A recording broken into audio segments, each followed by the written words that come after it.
Hey everyone, welcome back to my channel. In this video, I will show you how to find your IP address using command prompt. So let's get started. Firstly, go to start menu. Here you will type for command prompt. That's it. Tap to open it.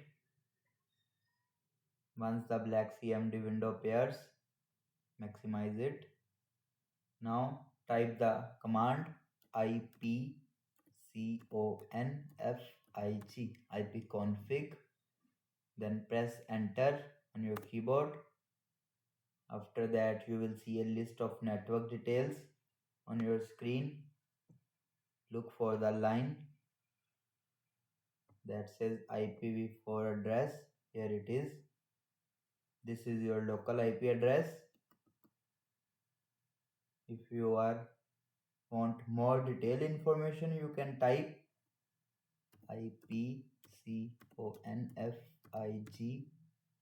slash all, then press enter. Here you will see all the detailed information. That's it. Now you know how to find your IP address using CMD in Windows. If you found this video helpful, don't forget to like, share and subscribe for more tech tutorials. Thanks for watching.